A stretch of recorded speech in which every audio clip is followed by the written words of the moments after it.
Empecemos por la extensión territorial. En esta división que propongo el Nortexit ocuparía 15 estados tradicionalmente más norteños, ya sea por cultura, territorio, geografía, modismos, acentos, forma de vida, ideología política, etc. Por alguna extraña razón se incluiría a Colima, ya que por azares del destino quedaría atrapada por Jalisco. Por otra parte el sur se quedaría con 17 estados, los cuales son más pero no si hablamos territorialmente. El Nortexit tendría una superficie de 1.377.796 km², mientras que a México le tocarían 586.579.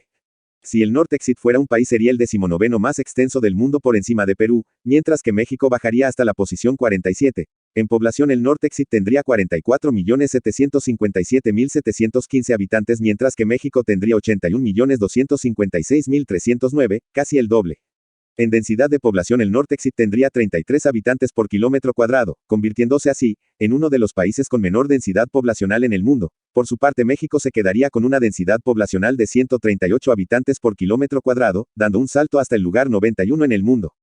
En PIB el Nortexit tendría 1.38 trillones de dólares, mientras que México tendría un número similar con alrededor de 1.389 trillones. Pero tenemos que recordar que México tiene casi el doble de población, por lo tanto en PIB per cápita hay una diferencia grande. El Nortexit tendría un per cápita de $23.309 similar a Montenegro, mientras que México nuevamente bajaría hasta $17.099 similar a Guinea Ecuatorial. Estos datos son sumamente impresionantes, ya que de acuerdo a los datos de Citibanamex 11 de los 15 primeros estados con más riqueza por habitante en toda la República están ubicados en el Nortexit. En cuanto a los salarios medios tomaremos como referencia a los trabajadores afiliados al Instituto Mexicano del Seguro Social. Poco más de 50 millones de personas están afiliadas a esta institución, por lo cual con los datos recabados podemos saber que en el Nortexit los hombres tienen un salario medio al día de 428.59 pesos mexicanos, mientras que las mujeres tienen un salario medio de 362.42. Por otra parte México tendría un salario de 412.59 en hombres y 363.24 en mujeres al día. Como podemos observar en ambos lados se tiene un salario medio muy similar, lo cual ya no es una excusa para la diferencia en generación y productividad de dinero.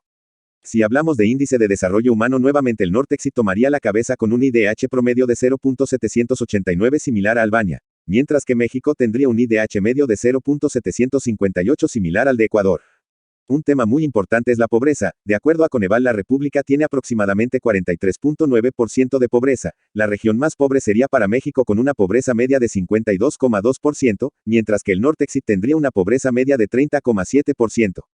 La diferencia de pobreza entre una región y otra es abismal, mientras que del lado norte el estado con menos pobreza tanto de la República como del Nortexit es Baja California con 22,5%, y del lado sur tenemos la entidad con mayor pobreza de todas, Chiapas con 75,5% de pobreza. En educación, de acuerdo con los datos del INEGI en cuanto a cantidad de años de escolarización, México nuevamente quedaría debajo con un promedio de 9.4 años de estudio, mientras que el Nortexit lograría un promedio de 10.2 años de escolarización. En etnicidad, particularmente en la población indígena encontramos otra diferencia. De acuerdo al Atlas de los Pueblos Indígenas de México el Nortexit tiene una población indígena de 1.063.087. Mientras que el lado mexicano tendría 9.591.316 habitantes étnicamente indígenas. Si lo convertimos en porcentajes podemos entender que el Nortexit tendría un porcentaje de 2,3% indígena, mientras que México tendría un porcentaje de 11,8% de su población indígena. En cuanto a temas marítimos podemos observar que el Nortexit abarca un 60.4% del total del litoral de la República, mientras que el lado sur se quedaría con 60.6%. Baja California Sur es el estado con más litoral en la República con 2.131 kilómetros de extensión. Mucho se habla de que el Nortexit no tiene recursos naturales, que es una tierra árida, que no tiene agua y demás. También hay que decir que eso no es un impedimento para poder crecer. Grandes potencias económicas como Japón no tienen muchos recursos naturales, casi todo lo importan y aún así están muy por encima de muchos en el mundo.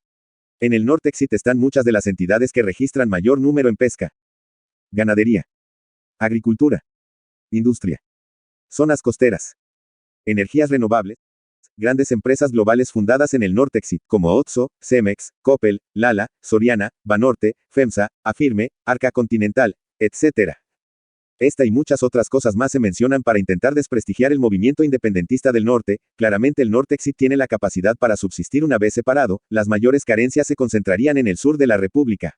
Lo mejor sería que se preocupen por su región, ya que de la nuestra lo haremos nosotros. Nosotros antes de ser mexicanos somos chihuahuenses, regios, baja californianos, sonorenses, sinaloenses, luego, somos orgullosamente norteños, y muy Pero, muy en el fondo somos mexicanos, tenemos un orgullo más grande por nuestra región que por el país, tenemos nuestra propia cultura que no puede seguir siendo cambiada por otras de regiones diferentes, somos yaquis, seris, mayos, uncac, raramuris, yumanos, cucapás, cumiay entre otros. Gran parte de nuestro territorio no tiene nada que ver con la cultura mexica. Somos descendientes de españoles, portugueses, franceses, alemanes o irlandeses. Somos un choque de mundos. Gracias a tener una región tan árida tenemos una ideología cimentada por el trabajo y el esfuerzo, una ideología pujante y constante que se ha ido ensuciando en los últimos tiempos por ideologías que fomentan el estancamiento, la pobreza, la envidia hacia los que más tienen, el odio hacia nuestra ascendencia, ideas populistas que no tienen ni pies ni cabeza. Debemos mantenernos fuertes, trabajadores y unidos. Tener una visión hacia el futuro y no hacia el pasado, hacia el progreso y no hacia el retraso, caminar a la par de las grandes economías globales nos hará más grandes. Es por eso que el movimiento es muy importante para todos nosotros, el cual poco a poco irá retomando mayor relevancia entre la población norteña, y de eso debemos encargarnos cada uno de nosotros.